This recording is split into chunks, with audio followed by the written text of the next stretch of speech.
5월 9일 법률방송 로투데이 시작하겠습니다. 첫 소식입니다.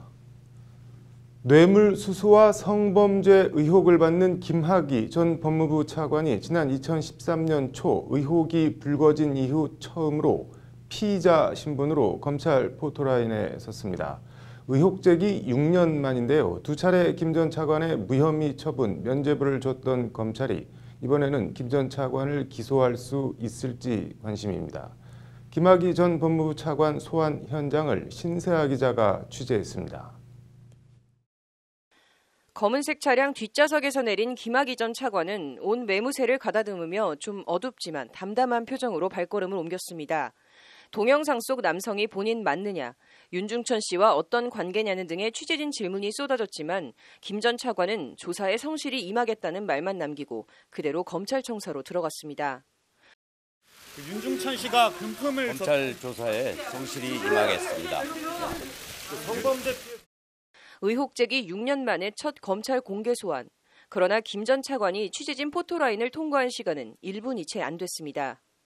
별장 성접대 논란에 대해 검찰은 앞서 지난 2013년 6월 김 전 차관을 방문 조사했고 같은 해 11월엔 비공개 소환 조사를 한 뒤 두 차례에 걸쳐 김 전 차관에 대해 무혐의 처분을 내렸습니다. 그 사이 동영상이 찍힌 걸로 추정되는 2007년이나 2008년을 기준으로 성 관련 범죄는 사실상 공소시효가 모두 지났습니다. 강간죄 공소시효는 10년, 성매수 공소시효는 5년으로 2008년 이전 실제 성폭행이 있었다 해도 공소시효가 이미 지나 김 전 차관에 대한 처벌은 불가능한 상황입니다. 다만 2인 이상 특수강간 공소시효는 15년으로 공소시효가 남아있긴 하지만 혐의 적용이 쉽지는 않습니다. 윤중천 씨가 본인도 강간에 합세했다는 진술을 하진 않을 것인데다 흉기 등 위험한 물건을 이용했다는 정황도 아직 없기 때문입니다. 그런데도 검찰이 김 전 차관을 피의자 신분으로 공개 소환한 것은 뇌물죄 관련 의미 있는 진술을 확보했기 때문입니다. 성접대 당사자로 지목된 건설업자 윤중천 씨로부터 김 전 차관이 2007년쯤 목동 재개발 사업을 도와주겠다며 잘 풀리면 집을 싸게 달라고 했다는 취지의 진술을 확보한 겁니다. 시세 차익을 감안하면 1억 원이 훨씬 넘는 금품을 요구한 겁니다. 뇌물죄는 총 뇌물 액수가 1억 원 이상일 경우 공소시효가 15년으로 김 전 차관 수사의 최대 걸림돌이었던 공소시효 문제가 해결됩니다. 여기에 재개발 사업이 실제 성사되진 않았지만 뇌물죄는 실제로 돈을 받지 않았더라도 금품을 요구하기만 해도 성립합니다. 도와줄 테니 그러니까 주택을 한 채 자기에게 달라라고 요구했다라는 취지로 진술했다라는 건데요. 우리 법률은 그러니까 주는 사람이 주겠다라고 약속을 하거나 혹은 받고자 하는 사람이 이러이러한 뇌물을 달라라고 요구한 경우에도 뇌물죄가 성립하도록. 다만 뇌물죄는 공무원의 직무와 관련돼야 하기 때문에 업무 관련성 입증 여부가 최대 관건이 될 전망입니다. 다만 이제 뇌물죄에 있어서 항상 문제되는 것이 이제 업무와의 관련성, 즉 객관성 문제일 텐데요. 과연 이제 개발 사업 관련해서 실질적인 영향력을 행사할 수 있느냐, 그 부분을 입증하는 것이 좀 관건이. 앞서 법무부 검찰 과거사위는 지난 3월 말 김 전 차관이 윤 씨에게 수천만 원 상당의 뇌물을 수수한 정황이 있다며 검찰에 수사를 권고한 바 있습니다. 과거사위는 김 전 차관의 성범죄 관련해선 따로 수사 권고를 하진 않았습니다. 검찰은 공소시효와 진술의 신빙성 등을 감안해 김 전 차관에 대해 구속영장을 청구할지 결정할 방침입니다. 법률방송 신세아입니다. 1972년 박정희 정부 당시 20대 왕성한 혈기에 유신체제를 비판하는 발언을 했다가 옥살이를 한 남성이 재심을 통해 46년 만에 무죄 판결을 받았습니다. 어떤 사연인지 김태현 기자가 전해드립니다. 대전지법 형사 1부는 유언비어를 날조하고 유포한 계엄포고령 위반 혐의로 징역형 실형을 선고받고 복역한 73살 A씨에 대한 재심에서 원심 판결을 파기하고 무죄를 선고했다고 오늘 밝혔습니다. A씨는 20대 중반이던 1972년 11월 12일 충남 영기군의 한 길가에서 초등학생들을 강제로 동원해 강연하는 게 무슨 민주주의냐, 곧 암살될 것이라고 말했다가 군법회의에 넘겨졌습니다. 당시 박정희 정권은 한반도를 둘러싼 국제정세에 능동적으로 대처한다는 명목으로 1972년 10월 17일을 기해 전국에 비상계엄을 선포했습니다. 그리고 당시 개헌법 13조는 군사상 필요할 때 체포, 구금, 수색, 언론, 출판, 집회 등에 관해 특별한 조치를 할 수 있다고 규정하고 있었습니다. 이에 근거해 계엄사령관은 같은 날 정치활동 목적의 모든 옥내외 집회 시위를 금지하고 정치활동 이외의 집회는 허가를 받아야 한다. 이를 어기면 영장 없이 수색, 구속한다는 포고령 1호를 공포했습니다. 충남북지구 계엄보통 군법회의는 이 포고령을 근거로 A씨의 발언을 정치활동으로 간주해 계엄법과 계엄포고령 위반으로 징역 3년을 선고했습니다. 그나마 항소심인 육군고등군법회의는 형이 너무 무겁다고 판단했는지 징역 8개월을 선고했고 이 판결은 그대로 확정됐습니다. 그러나 대법원은 지난해 12월 박정희 정부가 내린 비상계엄 포고령은 계엄 요건을 갖추지 못한 위헌, 위법한 조치라고 판단했고 A씨는 대법원 판결에 따라 지난 3월 자신의 사건에 대한 재심을 청구했습니다. 법원은 재심 사유가 있다고 인정해 재심을 개시했고 오늘 무죄 재심 판결이 나온 겁니다. 계엄 포고령은 옛 헌법과 현 헌법, 옛 계엄법에 위배돼 위헌이고 위법해 무효다. 이 사건 공소사실은 범죄로 되지 않는 경우에 해당하는 것이 재판부 판단입니다.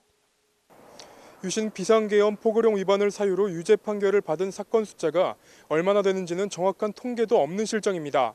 유신 계엄 포고령이 헌법 위반이라는 대법원 판결이 나온 만큼 피해자들이 개별적으로 나서는 것보다는 검찰이 나서 관련 사건들을 취합해 재심을 청구하는 방안이 필요해 보입니다. 법률방송 김태현입니다. 네, 뉴스의 이면과 시시비비를 가려드립니다. 이호영 변호사의 뉴스와 법입니다.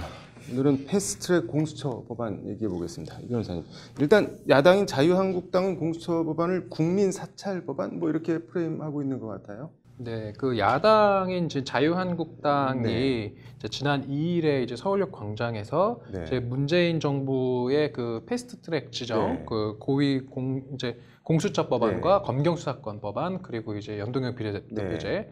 이 법안에 대해서 이제 비판을 하면서 네. 이제 하고 있는 이야기들을 보면 이제 문재인 대통령 친위대인 공수처를 만들려 하고 있다. 네. 정권의 말을 안 들으면 잡아 넣는다. 네. 대통령 시키는 대로 하지 않으면 구속한다. 라는 어떤 이런 이제 비판을 네, 하고 있고, 네. 뭐 한국당 역시도 그 고위 공수처가 그 어떤 판검사는 물론 국민까지 사찰하는 거 아니냐. 네. 이런 지금 어떤 비판을 하고 있는 상황입니다. 네, 이게 공수처법 하는데 이게 발의된 법안의 정확한 명칭이 어떻게 되나요? 그런데? 이제 그 두 개의 법안이 지금 네. 발의가 되어서 네. 그 신속 처리 안건으로 지정이 됐는데요. 네. 그 하나는 이제 백혜련 의원 아니고 네. 또 하나는 권은희 의원 아닙니다. 그래서 네. 백혜련 의원 안 같은 경우는 고위공직자 범죄수사처 네. 설치 운영에 관한 법률안이고요. 네. 그다음에 권은희 안 같은 경우는 고위공직자 부패수사처 네. 설치 운영에 관한 법안. 그래서 고위공직자의 범죄, 하나는 네. 부패라고 하고 있지만 둘 네. 다 공통적으로 수사 대상은 고위공직자로 하고 있습니다. 네. 이게 뭐 아까 잠깐 말씀을 해주셨는데 정권 친위대가 될 거라는 게 지금 자유한국당 주장인데 이게 공수처장 임명이나 인적 구성은 어떻게 하도록 돼 있나요? 네, 그 공수처가 네. 이제 대통령의 눈치를 볼 수 있다라는 우려가 제기가 되고 있어서요. 네. 지금 이제 국회에 발의가 되어 있는 네. 안을 보면은 네. 이제 정치적으로 중립적인 처장 추천위원회가 구성이 되어서 네. 이제 처장 추천위원회에서 추천한 이제 처장을 대통령이 임명하는 것으로 되어 있고 네. 나아가서 권은희 안 같은 경우는 네. 공수처장을 이제 임명할 때 네. 반드시 국회의 동의를 거치도록 네. 이렇게 해서 이제 어떻게 보면 국회의 동의라는 것은 네. 야당의 협조 없이는 어렵거든요. 네. 그러니까 야당의 협조를 반드시 거쳐서 공수처장을 임명을 하도록 해서 네. 대통령으로부터 좀 중립적인 인사를 임명을 하도록 해야 된다. 지금 네. 이렇게 논의가 진행되고 있습니다. 그러니까 야당이 반대하는 인물은 기본적으로 공수처장이 될 수가 없는 구조네요. 어떻게 보면은. 어찌 보면 야당이 적극적으로 네. 반대를 한다면 공수처장이 되기가 어렵겠죠. 네. 뭐 한국당은 공수처가 국민 사찰 기관이 될 거라는 주장도 하고 있는데 이게 수사 대상이나 범위 이런 건 어떻게 되나요? 네, 지금 발의되어 있는 그 이제 공수처 네. 법안의 수사 대상을 놓고 보면 네. 일반 국민을 어떤 수사 대상으로 하는 건 아니거든요. 네. 지금 보면은 앞서 말씀드렸던 것처럼 네. 고위공직자를 대상으로 하고 있습니다. 그래서 네. 대통령, 그다음에 국회의장, 네. 그다음에 국회의원도 들어가고요. 네. 뭐 대법원장, 국무총리, 판사, 검사, 네. 그다음에 경무관 이상의 경찰 공무원 이런 그런 고위 공무원, 그다음에 네. 장차관급 공무원들 들어가고요. 네. 이런 고위 공무원들을 따지면 한 7,000명 정도 되고 네. 이들과 이들의 배우자, 직계 존비속까지 네. 포함을 한다고 하기 때문에 그 수사 대상이 일반 국민까지 확대되는 것은 조금 그런 것 같지는 않다 이렇게 볼 수 있을 것 같습니다. 이거 뭐 앞으로 어떻게 처리가 돼야 될 것 같으신가요? 개인적으로는? 일단은 공수처의 네. 어떤 도입 필요성은 저는 개인적으로 네. 기존의 검찰이 정권의 눈치를 보는 네. 어떤 그러한 일부 행태가 있었던 것은 사실은 부인할 수 네. 없는 사실이기 때문에 네. 이러한 것들을 시정하기 위해서 네. 별도의 좀 그런 공수처나 또는 고비처나 네. 이런 것들을 도입할 필요성은 공감을 하는데 네. 지금 현재 신속 처리 안건으로 지정되어 있는 네. 이 두 개의 안은 조금 부족한 것이 아닌가. 네. 특히 국회의원을 공수처에서 기소하지 못하고 국회의원 같은 경우는 네. 조사를 해서 범죄 혐의가 드러나면 여전히 검사가 기소할 수 있는 네. 그런 상황이어서 약간은 좀 미완의 법안인 네. 것 같다. 그래서 이 부분에 대해서 공수처의 기소권을 네. 어디까지 인정할지 이 부분에 대해서는 앞으로 네. 지금 패스트 트랙으로 지정됐다라는 것은 이제 상임위에서 180일, 네. 그다음에 법사위에서 90일, 본회의에서 60일의 네. 그 기한을 두고 그 네. 기한 내에 이제 논의를 하라는 거거든요. 네. 그래서 아직 시간이 좀 남아 있기 때문에 네. 그 남은 시간 동안에 충분히 좀 국민적인 네. 어떤 그런 여론과 그다음에 관련 뭐 변호사 단체나 네. 이런 쪽에 의견을 들어서 기왕에 할 거라면 좀 제대로 된 네. 공수처를 해야 되는 거 아닌가 네. 저는 이렇게 생각합니다. 뭐 앞으로 논의가 쭉 되겠지만 아무튼 비판이나 반대를 하더라도 사실에 근거를 해서 했으면 좋겠네요. 오늘 잘 들었습니다. 네, 다음 소식입니다. 참여연대가 전부 311쪽짜리 두툼한 문재인 정부 2년 검찰 보고서를 발간했습니다. 보고서 제목은 100년 하청 검찰 개혁, 날개다는 검찰 권력입니다. 검찰 개혁 어디로 가고 있는 걸까요? 카드로 읽는 법조 장한지 기자입니다. 일단 적폐 수사만 놓고 보면 오케이입니다. 이명박 박근혜 정권 당시 적폐 수사부터 재벌과 정치권, 검찰로서도 유일하게 한 수 접어두고 들어갈 수밖에 없는 법원 적폐 수사까지 그야말로 전방위적 적폐 수사를 수행해내고 있습니다. 그런데 정작 검찰개혁은 어떨까요? 일단 출발은 산뜻했습니다. 검찰개혁을 대선 공약으로 100대 국정과제로 올려놓은 문재인 정부는 법무부 장관과 민정수석에 박상기, 조국 비검찰 출신 개혁 성향 교수들을 임명하며 검찰개혁 전의를 불태웠습니다. 일단 박상기 법무부 장관이 검찰개혁을 위한 가장 시급한 과제로 꼽은 법무부 탈검찰화 관련해선 법무부 검사직위 61개 중 44개 직위에 대해 검사가 아닌 사람도 보임이 가능하도록 복수 직제화하는 등 나름 제도를 개선했습니다. 다만 핵심 중의 핵심 법무부 검찰국보직은 여전히 검사가 꽉 쥐고 검사들만 입성할 수 있게 딱 막아놓고 있습니다. 또 복수 직제화가 가능하도록 해놨다는 것이 바로 비검사 출신 임명으로 이어지는 것도 아닙니다. 법무부 탈검찰화, 절반의 성공 또는 절반의 실패. 복수직제는 법무부 탈검찰화가 언제든지 역진 가능하다는 것을 보여준다는 것이 참여연대의 평가입니다. 검사의 외부기관 파견 축소도 검찰개혁의 주요 과제로 문재인 정부 100대 국정과제로 올라 있습니다. 하지만 검사 외부기관 파견은 박근혜 정부와 큰 차이가 없습니다.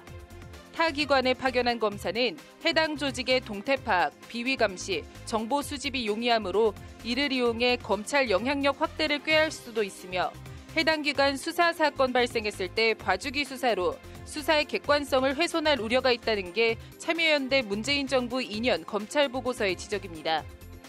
검사 징계 실효성 확보도 100대 국정과제라는 슬로건이 무색하게 제대로 이뤄지지 않고 있습니다. 대검이 스스로 면직을 청구해도 법무부 징계심의위원회만 가면 정직으로 줄어듭니다. 이런저런 봐주기 의혹까지 검사 징계에 대해선 여전히 손은 안으로 굽고 있다는 것이 참여연대의 비판입니다. 국회와 정부는 정치로 풀어야 할 사안들을 고소고발해 검찰의 해결사 역할을 요청하면서 검찰 권한이 오히려 강화되는 경향을 보였다.